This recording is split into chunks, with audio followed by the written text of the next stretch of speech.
इतिहासाची पुन्हा एकदा पुनरावृत्ती झालेली आहे. हम्म. अमेय आणि मी मिळून क्रिटिसाइज केलेली गोष्ट पुन्हा चांगली वर्क झालेली आहे. आम्ही मुंबईला खूप शिव्या घातल्या मागच्या मॅचला, Correct. खूप म्हटलं आता हे जास्त जाणार घातल्या. नाहीत पुढे खूप म्हणून. जास्त घातल्या. येस, आणि मुंबईने पुन्हा फॉर्म मध्ये आलेली मुंबई. येस, आणि नुसतं काय म्हणतात, अशीच फॉर्म मध्ये आलेली नाहीये. हम्म, रोहित खरंय. शर्माला पण घेऊन आली बरोबर. येस, आम्ही त्याला Yes. क्रिटिसाइज पण नव्हतं केलं. हा. आणि इव्हन निकलस पुरण, त्याला आम्ही मागे 2-3 मॅचेस मध्ये क्रिटिसाइज केलं होतं, तो पण काल फॉर्म मध्ये आणलाय. भावेशने तर खूप जास्त केलं, त्याचा फेवरेट बॅट्समन असून. Yes, Yes. So Mumbai Indians आणि आम्ही दोघंही आउट ऑफ फॉर्म गोष्टींना फॉर्म मध्ये आणतो. येस.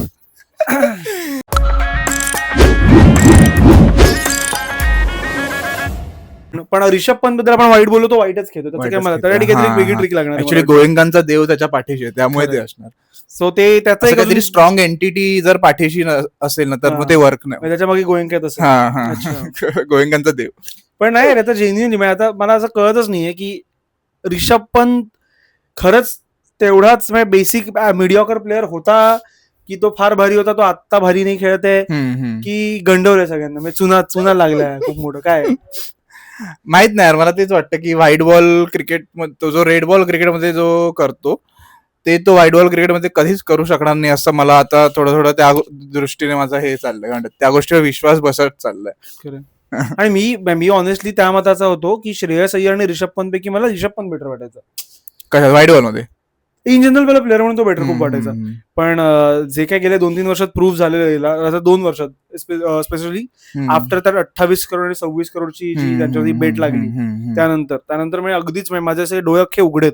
मी अजूनही असं थक्क आहे त्या गोष्टीला घेऊन की रिषभ पंत कसा काय एवढा वाईट कसा काय खेळू शकतोय, मला काही कळत नाही.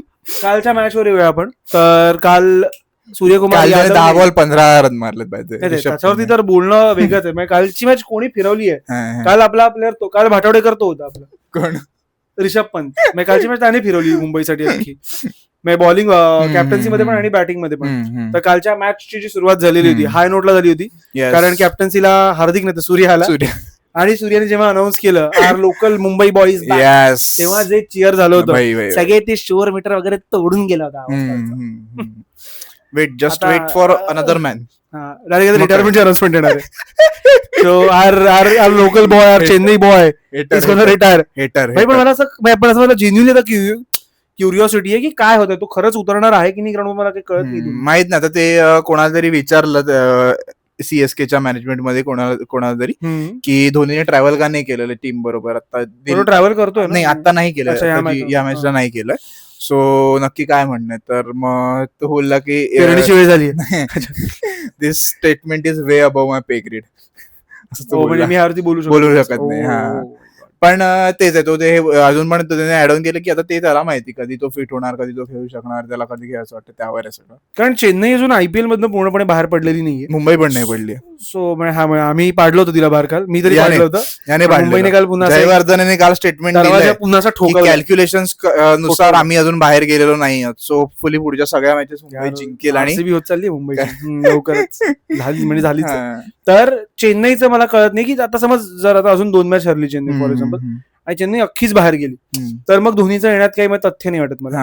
आणि धोनीने यावं तर आता यावं, म्हणजे हाय टाइम माझ्यामध्ये काय मग. पण मग जर बाहेर गेली ना तर मग धोनीने एक शेवटची मॅच खेळावी ऑब्व्हियसली, की त्याला टेस्ट मध्ये नाही मिळाली, त्याला वन डे मध्ये नाही मिळाली, त्याला T20 मध्ये नाही मिळाली. वन डे त्याला रनआउट मिळाला. तर let's not go there. Test मध्ये त्याने मॅच संपल्यानंतर रिटायरमेंट अनाऊन्स केली होती का, मला लक्षात नाही तेव्हा काय झालं होतं, की त्याने मॅच संपायच्या आधी केली होती अनाऊन्स? नाही, संपल्यानंतर केली. रैनाचा तो फोटो वगैरे आठवतोय ना की नेक्स्ट मॅच मी नाही राहूंगा वगैरे, 4th मॅच पासून कोहलीने टेक ओव्हर केलं होतं. ओके. तर मला जेन्युइनली असं वाटतं की आयपीएल मध्ये किती काही असेल, माझं काही मत असेल की नाही रिटायर वगैरे, पण त्याला एक रिटायरमेंट फेअरवेल मॅच मिळावी त्याच्या पूर्ण करिअर साठी, पूर्ण करिअर. आणि CSK should make sure that. फक्त हे नको व्हायला की ह्या एका मॅच साठी अजून सीझन खेळला ते पण चालेल. आपण त्या कालच्या मॅचवर येऊया. तर शोर मीटर तोडून रोहित शर्माचं नाव अनाऊन्स झालेलं आहे आणि सगळ्यांनी खूप मोठमोठ्याने टाळ्या वाजवल्या आणि मुंबईची बॉलिंग सुरू झाली. पण तेव्हा जे सुरू झालं त्यानंतर मुंबई पुन्हा शांत झाली होती, कारण मुंबईला 6 ओव्हरला 90 रन्स पेलले होते मार्श आणि पुरण. मार्शने 25 बॉल 44 मारलेत काल, त्यातले 3 6 4 4 मारलेत. आणि जॉस इंग्लिश तो पण चांगला खेळला. नाही 5 बॉल 13 करूनच आउट झाला. स्ट्राईक रेट चांगला होता त्याचा. तो लग्नासाठी त्याने लीव्ह घेतली होती. लीव्ह घेतली तो ऍक्च्युली मला तर कळलं नाही तो ह्या टीम मध्ये कसा आलाय, कारण जेव्हा IPL स्टार्ट झाली तेव्हा पंजाबच्या स्क्वॉड मध्ये त्याचं नाव होतं खाली. सो अचानक हा इकडे कसा गेला मला नाही कळलं. मी काल अचानक त्याचं नाव वाचून हे झालो, थक्क झालो काल. अच्छा जॉश इंग्लिशचं जे काय ते. असेल पण तो चांगला प्लेअर आहे. होपफुली पुढची मॅच त्याची चांगली जाईल. आणि मग त्यानंतर पुरण आले आणि मुंबईने त्याला फॉर्म मध्ये आणलेलं आहे काल. 21 बॉल 63 मारले रे. 21 बॉल 63, 300चा स्ट्राईक रेट आहे त्याचा. एकंदर 21 बॉल 63. पुरणने जसं आपण मागच्या मॅच मध्ये डिस्कस केलं होतं, मी जेव्हा सांगितलं तेव्हा 89 बॉल 73 रन्स होते पुरणचे. सो जो काही 80-90चा स्ट्राईक रेट असेल तो काल त्याने सगळा रिपेअर केला. नाही काल त्याचे 16 बॉलात त्याची 50 झाली होती काल. आणि पुरण तेच ते वानखेडेचं 16 मध्ये झाली त्याची 50 झाली. युवराची 12ची तिथे अजूनही ब्रेक झालेली. तर कोणतरी क्लोज आले. अभिषेक शर्मा 14 इव्हन वैभव सूर्यवंशी 14 बॉल मध्ये गेले. तर पुरण एक तर वानखेडेचं पिच पण त्यासाठी ऑब्व्हियसली कारणीभूत आहे की बऱ्यापैकी फ्लॅट होतो पिच. आणि तेच त्याच्या स्लॉट मध्ये जे काय बॉल होतो आणि विल जॅक्स त्याला स्पेशली त्याला आउट करायला लावला होता, पण तो सगळे त्याच्या पायाकडे बॉल टाकतो आणि तो धप्पाधप गगनचुंबी छक्के मारतो. गगनचुंबी छक्के. आणि सोबत मार्श पण चांगलाच खेळत होता. मार्श चांगलाच आहे. 25 बॉल 44 मारून गेला तो. पण जेव्हा पुरण खेळायला लागतो तेव्हा कोणी दिसत नाही, कारण त्याचे काही त्याचे ऑफचे शॉट्स म्हण किंवा त्याचे जो लेगला फिरून फिरून मारतो ते शॉट्स म्हण, आणि तो जे स्लॉक करतो बॉल तो त्याचे सगळेच शॉट्स इट वॉज ओल्ड पुरण बॅक असं झालं मला. आणि 6 ओव्हरला 90 होते. आणि एक पॉइंट होता मला लक्षात अजूनही, 11 ओव्हरला काहीतरी 150च्या आसपास 50च्या वर होते बरोबर आहे.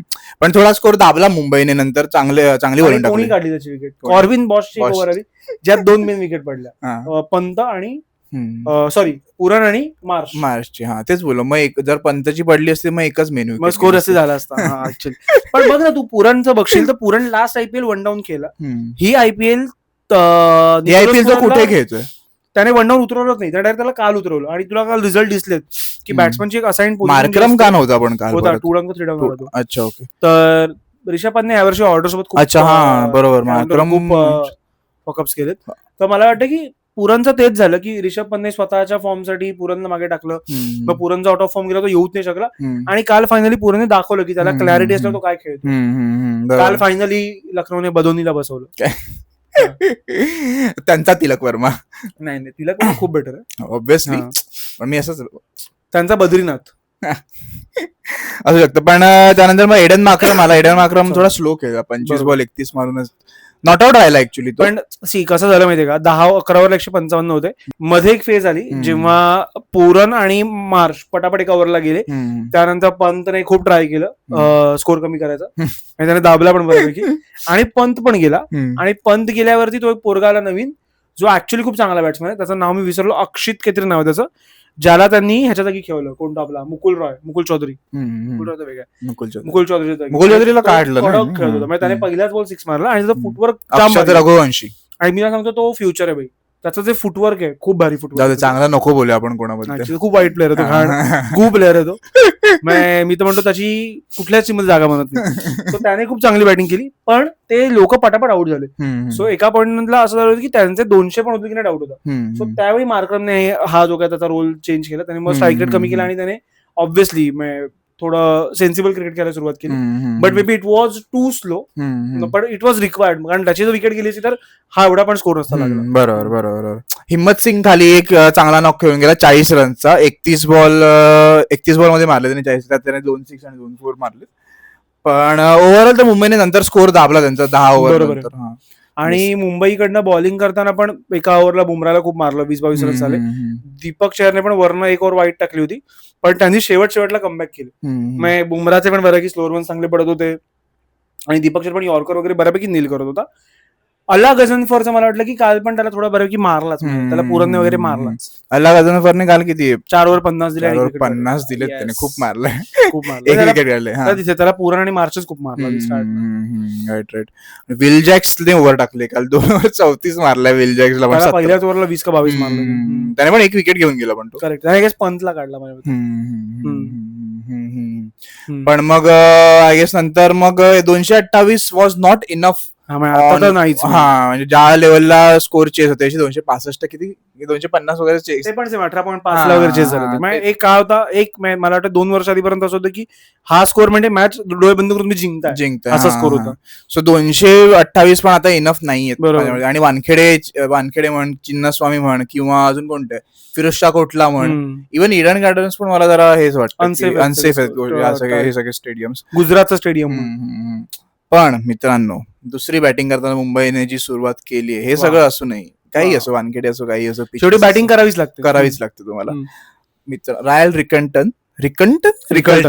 रिकल्टन आणि रोहित शर्मा दोघांनी जी तोडफोड चालू केली, दोघांनी पण 83 आणि 84 असे रन्स मारलेत. आणि रायन रिकल्टनने सुरुवातच तशी केली. रोहित शर्माने तरी 15 बॉल 15 पासून वगैरे सुरुवात केली मारायला. नंतर त्यांनी कडक कव्हर केलं रोहित शर्मा. नंतर मग त्याचे कव्हर चांगले केले आवेश खानने. आवेश खानने फुलटॉस टाकले कडक. तर ते रायल रिकल्टनने 32 बॉल 83 मारून गेला. सो आय गेस डिकॉकची रिप्लेसमेंट मिळाली मुंबईला फायनल. बरोबर आहे. आणि मला तर एक पॉइंटला असं वाटतं की डिकॉक पण या टीम मध्ये खेळूच शकतो.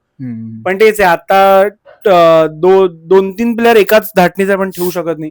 कारण जर डिकॉक खेळला तर मला वाटतं तिलक वर्माच्या टीम मध्ये जागा नाही बनणार. नाही, तिघही एका टीम मध्ये नाही खेळू शकत. रिकल्टन, डिकॉक आणि तिलक वर्मा. की रोहित शर्मा, तिलक वर्मा. बरोबर. हा, तर मला पण तेच वाटतंय.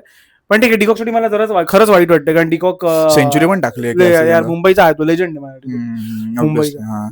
आणि रोहित शर्माने 44 बॉल 84 मारलेत, 190चा स्ट्राईक रेट होता. एका पॉइंटला तो बॉल टू बॉल 15 बॉल 15 वरती. त्यानंतर त्याने जे पिक केलं, त्यानंतर स्ट्राईक रेट ऑलमोस्ट 200च्या जवळ पोहोचलेला. तो आय गेस किती 20 बॉल 36 रन वगैरे वर होता तो. त्याने एका ओव्हरला 2-4 2-6 मारले. बरोबर. ते आवेश खानला जेव्हा मारले ते. आणि काल मला तेच वाटलं की 15 बॉल 15 होता. पण ते जे असतं ना, जे जरा ओल्ड स्कूल आहे, पण तेच आहे की विकेट टाकायची नाही, आपल्याकडे बॉल येणार, व्हाईट बॉलची वाट बघायची म्हणतो ना आपण. सो काल त्याने एका ओव्हर मध्ये त्याने स्ट्राईक रेट पूर्ण कव्हर करून टाकलेला. तर तो व्हाईट बॉलची वाट बघत होता, पण त्याला व्हाईट बॉल देऊन टाकला की घे मार आता. रोहित फॉर्म में मला आता पहिला फोर जो त्याने मारला ना त्या 15 बॉल 15 नंतर कडक मारली, कव्हर ड्राईव्ह खूप कमाल मारला. आणि तो प्रॉपर तसा रिलीज शॉट असतो ना, तसा होता तो की मला आता मारायचं, आता मी मारणारच. आणि चाबूक मारलेलं. करेक्ट. आणि पुढचं तर मला वाटतं सगळं रिडिंग आहे त्याचं, की पुढे त्यानं चालत येऊन वर मारला कव्हरच्या. तो शॉट काय ग्रेट नव्हता, पण ते जे बॉलर रीड करणं आणि फील्ड रीड करणं ते सगळं. त्यानंतर एक पुलवर 6 पण आला. हा, तो शॉट बॉल स्लो होता, कारण तो प्रॉपर त्याने खेचून मारला. पण त्यानंतर प्रिन्स यादवची एक ओव्हर आली, ज्यामध्ये प्रिन्स यादवने प्रिन्सची पहिली पण रोहित शर्मा नाही एवढा कम्फर्टेबली नव्हता. दुसरी ओव्हर प्रिन्स यादवची, जी 10वी ओव्हर होती इनिंगची, त्या ओव्हरला प्रिन्स यादवने पहिल्या बॉलला 4 खाल्ला. त्यानंतर जे त्याने पुढचे 5 बॉल टाकले तरी कमाल बॉलिंग टाकली. पहिले 2 बॉल त्याने शॉर्ट पिच टाकले, नंतर एक यॉर्कर टाकला एकदम असा पायाखाली कडक नील करतो. आणि मग शेवटचा बॉल त्याने स्ट्राईक घेतली. शेवटचा बॉलला त्याने सिंगल काढला, असं काहीतरी झालं. आणि ती ओव्हर रोहित शर्मा पूर्ण वैतागला होता, फ्रस्ट्रेट झालं की कसं खेळू. कारण की बाकीच्या बॉलर्सना तो बरोबर खेळत होता, प्रिन्स यादवला खेळायला जमत नव्हतं तेवढं. बरोबर. मग काल बरं आहे की बॅटल लागलं होतं शमी आणि रोहित शर्माचं, जे बऱ्यापैकी रोहित शर्मा पहिल्याच बॉलला 4K6 मारलं शमी. बरोबर. तो त्याने असा एक लेग ग्लान्स केला होता, ऑन ड्राईव्ह सारखा मारला होता तो. सो प्रिन्स यादव बद्दल आय गेस मी खूप पॉझिटिव्ह आहे की तो इन टीम येऊ शकतो इंडियासाठी. करेक्ट. आणि त्याच्याकडे बऱ्यापैकी यावर्षी नाही किंवा पुढच्या वर्षी तरी ऍटलिस्ट. आणि तो बऱ्यापैकी हुशार बॉलर आहे असं मला वाटतं. म्हणजे काल त्याने स्पेशली रोहित शर्माच असं नाही, त्याने रिकल्टनला पण खूप चांगली बॉलिंग केली. म्हणजे डायरेक्ट तो यॉर्कर खूप बुंदे, त्याने बरोबर बुंद्यावरती बॉल सगळे टाकले. आणि पण it was greatness of Rishabh Pant की त्याने त्याच्या 4 ओव्हर पूर्ण नाही करवलं. त्याच्यात एक वेगळी कला आहे ती, मला वाटतं. तू अशा बॉलरच्या कशा 4 ओव्हर नाही करू शकत, मला अजूनही त्याचं रिझन नाही कळलं. बरोबर. अजून प्रिन्स यादव बद्दल नाही, तेच यावर्षी नाही किंवा मग पुढच्या वर्षी तो इन टीम असेल इंडियासाठी असं मला वाटतं. टेस्टला पण आणि T20 वनडेला माहित नाही, वनडे किती होतील त्यावरच प्रश्न आहे. त्यामुळे वनडेचा काही बोलू डायरेक्ट वनडे म्हणजे वर्ल्ड कप बद्दल. T20 आणि टेस्ट तो नक्की खेळू शकतो, कारण की त्याची ऍक्शन प्रॉपर टेस्ट वाली ऑर्थोडॉक्स बॉलर आहे प्रॉपर. आणि ऍक्शन सारखाच फक्त बॉलर चांगला नाही. त्याने गेल्या वर्षीची ऍक्शन आणि या वर्षीची ऍक्शन मध्ये फरक आहे त्याचा. ते काल अनालिसिस मध्ये पण दाखवत होते की तो थोडा मान पडते. मला असं जनरलच्या ते दाखवतात नाही अनालिसिस, तर मला बघून वाटतं दोन्ही तर सेमच आहेत. फक्त मग तुझ्याकडे ती नजर नाहीये मित्र क्रिकेटरची जी असली पाहिजे. नजरेबद्दल तर माझ्या मित्र तू बोलूच नको. माझ्या नजरेने किती सोन्याची पारख केली तुला माहिती आहे ना. खरंय, म्हणून तू क्रिटिसाइज करतो तिलक फॉर्म मध्ये येतात ना. तू नाही रे, आपण दोघं करतो फॉर्म मध्ये. तू काय असतं. पण रिषभ पंतच्या कॅप्टन्सी बद्दल तुला काय वाटतं की प्रिन्स यादवने जसं तू म्हटलास त्याने पहिलीवर माझ्या ह्याने टाकली, शमीने टाकली, दुसरी मोहसिनने टाकली, तिसरी परत शमीने, चौथी मोहसिनने टाकली माझ्या. त्यानंतर 5वी ओव्हर प्रिन्सने टाकली जी त्याने चांगली टाकली, ठीक आहे. त्यानंतर 6वी ओव्हर आवेश खानने टाकली, त्याने अख्खी उघडली. कारण 5 ओव्हर मुंबई 50 होती, so it was match in steel control of Lucknow. पण ते जे त्या ओव्हरला झाले 20 रन, त्यानंतर मुंबई निघालीच तिथं पुढे. सो 7वी ओव्हर एक्सपेक्टेड होती पुन्हा प्रिन्सला कंट्रोल करायला, पण त्यांनी सिद्धार्थला दिली बॉलिंग, ज्याला ऑब्व्हियसली परत रोहित शर्माने वगैरे मारला बऱ्यापैकी.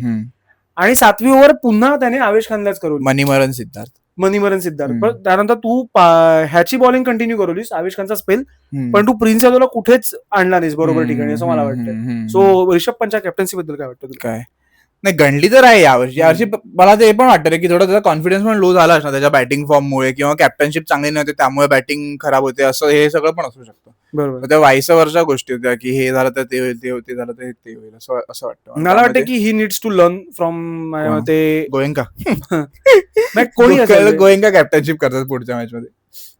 पण तेच आहे का. अच्छा, बाय द वे काल तो जेव्हा स्टार्ट झाली मॅच तेव्हा तो हे पण बोलला माहितीये का की आम्हाला गोयंकांसाठी खेळायचं वगैरे. सो इज ओनरच्या खूपच तो प्रेमात आहे, किंवा त्याला ओनरच्या खूपच चांगल्या बुक, कारण की ते खूप जास्त इमोशनल आहेत ना, म्हणजे कोणत्याही बाबतीत, त्यामुळे त्यांना जरा बरं वाटावं किंवा ह्या सगळ्या गोष्टी पण. हे सगळं का बोलावं का क्रिकेटरने. मी कधी हे सगळं धोनी बिनीला बोलताना नाही ऐकलंय, कधी कोणालाच बोलताना नाही ऐकलंय. तर मला वाटतं की he should take notes from Dhoni किंवा रोहित शर्मा पण, की ह्यांनी यांची, रोहितकडे तरी खूपच प्लेयर्स पण पॅक होते खूप भारी, पण ते जे असतं ना की कीप इट सिम्पल वाला जो अप्रोच असतो. सो इव्हन ह्यांची पण टीम बऱ्यापैकी चांगलीच होती, पण कीप इट सिम्पल किंवा कीप इट बेसिक जे असतं, जे गरजेचं असतं, ते रिषभ पंतने केलं पाहिजे. तो खूपच विचित्र डिसिजन्स आणि विचित्र कॉल्स आणि खूप विचित्र थॉट प्रोसेसने गोष्टी रोटेट करतो. राईट. आणि पण नंतर विकेट गेल्यानंतर रिकल्टनची तिलक वर्मा आला मित्र. वा. आणि अजून किती क्रिटिसाइज करावं तिलक वर्मा, मग तो फॉर्म मध्ये येईल परत. We need to abuse him now. ते व्हिडिओ आहे आजकाल. मागे म्युझिकला फक्त बस आता हे तिलक बघून येतो. तिलक वर्मा 13 बॉल 11 खेळून आउट झाला आणि स्ट्रगल करत होता तो. पण मला नाही कळत रे, मी कसं सांगू तुला, मला मी त्याला 2022 पासून पण त्याला बघतोय खेळतोय. सो तेव्हा तर यंग होता, फेअरली यंग होता. 23 किंवा 24 पासून साधारण जज करायला घेतला आपण, त्याचा हा जो टेम्पो शिफ्ट करण्याचा प्रॉब्लेम आहे तो त्याचा आहे. तो एखादी इनिंग भारी शिफ्ट, जसं की त्याने 45-100 मारले, त्याने केलं भारी शिफ्ट केलं. पण अदरवाईज मला वाटतं की तो खूप डिसाईड करून येतो अप्रोच होते, असं मला वाटतं की तो बॉलच्या मेरिटवर फार कमी खेळतो. मैं त्याचं ठरलेलं असं की अभी मैं रोटेट करूंगा, 10 बॉल 10 खेळूंगा, फिर मारने जाऊंगा. पण मग तुला माहिती मला असं वाटतं की त्याचा स्वभाव पण तसाच असणार, म्हणजे इन जनरल पर्सनल होतं.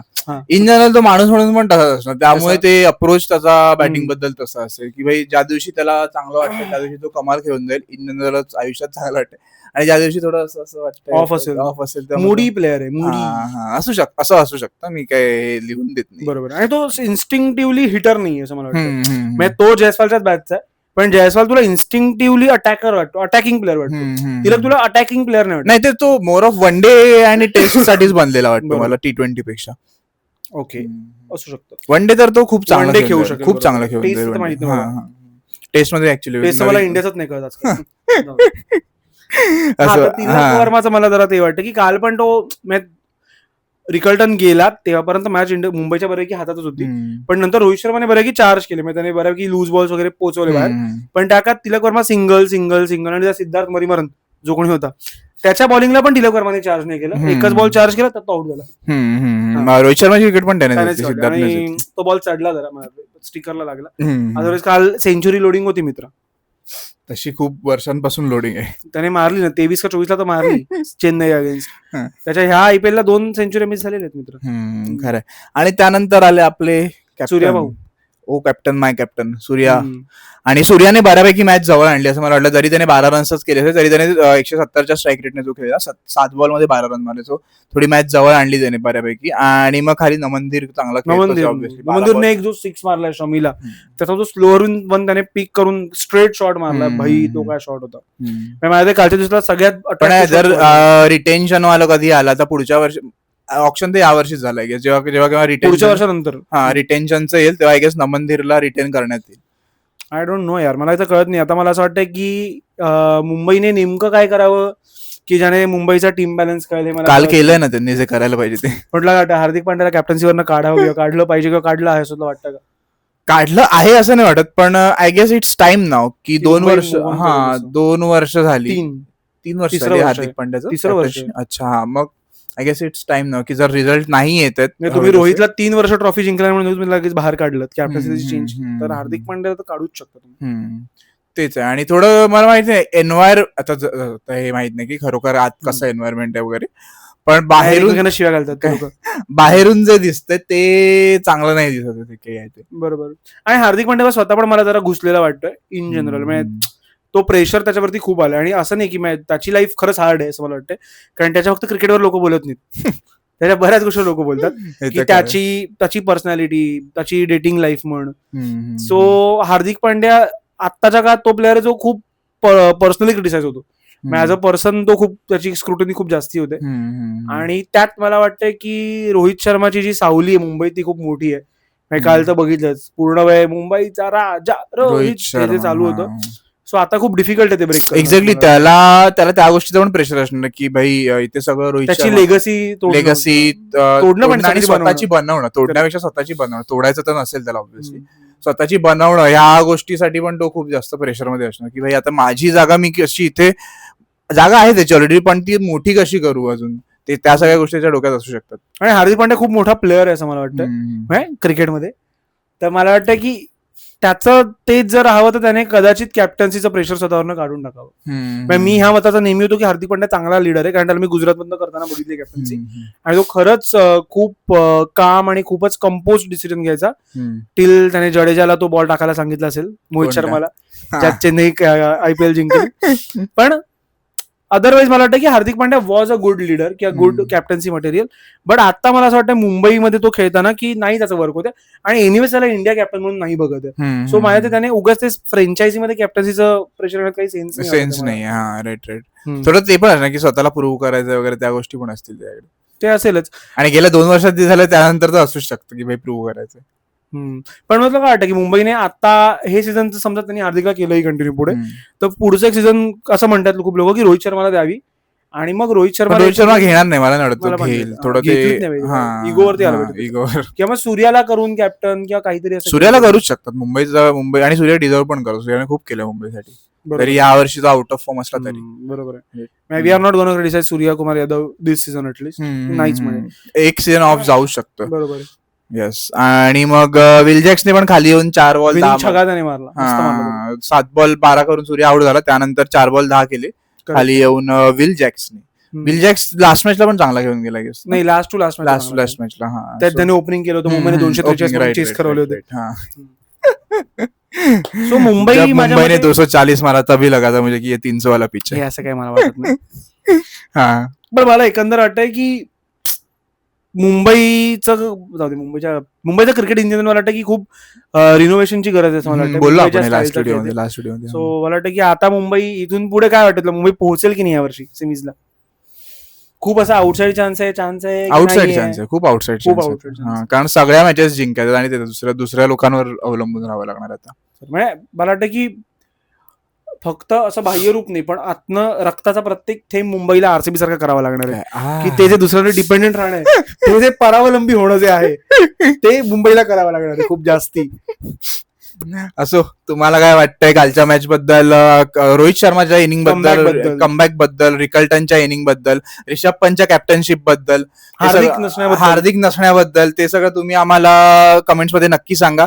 आणि लाईक करा, शेअर करा, सबस्क्राईब करा मांडीला खाजला, क्रिकेटवरचा पहिला मराठी पॉडकास्ट. येस.